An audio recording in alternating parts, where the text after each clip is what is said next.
Online learning has become the norm in our schools as COVID-19 continues to make an impact in the classroom. Canvas has been a program that has been utilized across Valley schools, and now those involved in the program have new data on how distance learning has impacted our kids. Trenton Goebel, Vice President of K-12's Product Strategy, joins us now.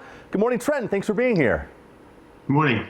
You know, over the last year and a half, we all know for all students, all teachers, staff in schools, things have just been turned upside down for them. What does this new study reveal about the impact that COVID has had on education? You know, we actually surveyed a bunch of parents and teachers all across the country. And what we found was, I think, super interesting that, number one, parents and teachers actually really missed the opportunity to connect with students. That personal connection that's so important in learning was something that was really valued and missed. And I think on top of that, we also saw, that a lot of students really were impacted potentially negatively during that time period.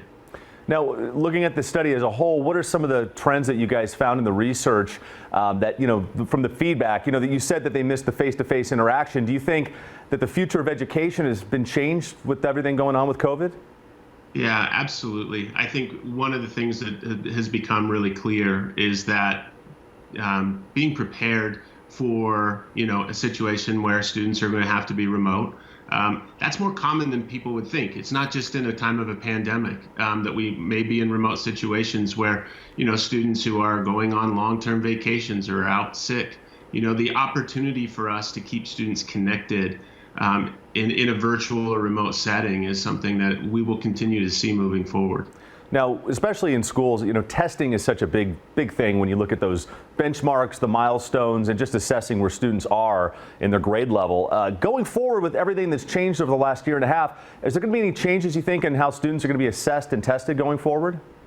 Yeah, one of the things that came out in the survey was just that, those traditional end-of-level assessments were seen as low priorities. And what really stood out was the need for us to have more formative day-to-day kind of assessment information available so that teachers can actually use that assessment data to drive their interventions. And as we come back together, the real challenge is going to be for us to figure out where students are so that we can start to address any and all problems that may have occurred during the pandemic.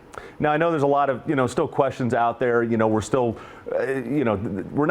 we're not in the rearview mirror just yet with COVID, with the Delta variant and everything else. What do you see going forward, and what are kind of the talks you're hearing in education just in terms of kind of moving on from COVID, and what does the, say, next 1 to 5 years look like as a roadmap?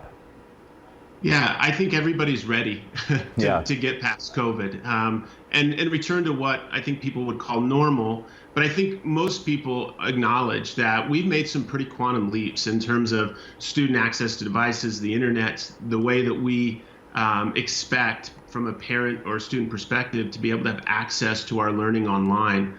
And I think that staying digitally connected is something that we'll see far into the future, that especially in the K-12 space. Yep. We really made some quantum leaps. No, absolutely. Well, Trenton, some great insight, really interesting stuff that you found out in this study. Really appreciate you joining us today. Thanks so much. Thanks for having me.